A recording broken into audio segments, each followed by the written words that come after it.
I've always thought of rum as a liquor served in souvenir cups with dainty paper umbrellas. In my search for the serious side of rum, I'll visit Celebration Distillation, where they make Old New Orleans rum. I'm with Ben Gersh from Old New Orleans Rum. Ben, how did a scrawny Jewish boy like you end up down here making rum?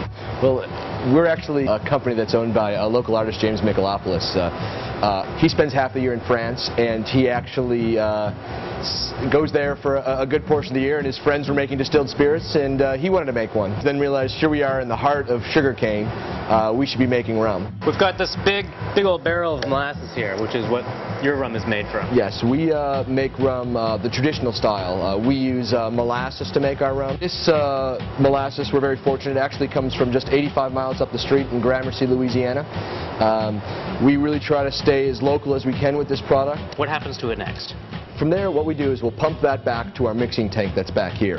In our mixing tank, we mix just 4 ingredients: water, yeast, molasses, and water. By using molasses, we have a very low fermentation in terms of alcohol. I think that's why you see a lot of other people that are making rum are using refined sugar. The refined sugar is like a buffet for the yeast. It really allows it to explode and turn a lot of the wash into a high alcohol content fermentation. We actually do a double distillation process here. If you look over here, this is actually our version of a pot still. Most places you'll see this really big, beautiful copper still. This is actually an old milk canister that we had a heating element added to it and have turned it into our pot still. The low fermentation wash then moves from the pot still to the column still. Can you tell me how this thing works? What's actually going on in here is the alcohols have an actual fingerprint. Like their boiling point is their signature in nature. The ones with the lower boiling point come out first, and the ones with the highest boiling point come out last.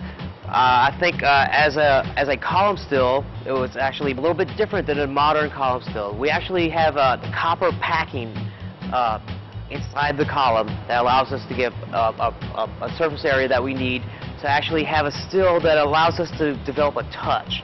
And what do you do with all the stuff that you boil off that you don't necessarily want? Well, the impurities are actually the flavor components that make the rum a rum. Otherwise, we'd be making a neutral spirit. So what happens after it comes out of the still? White Dog, it's called.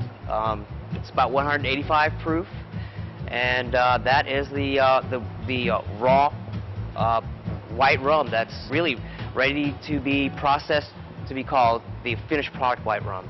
After this, it gets going through a carbon filter, where activated carbon actually takes out the last little bits of impurities that will set our flavor of the rum exactly like we want it.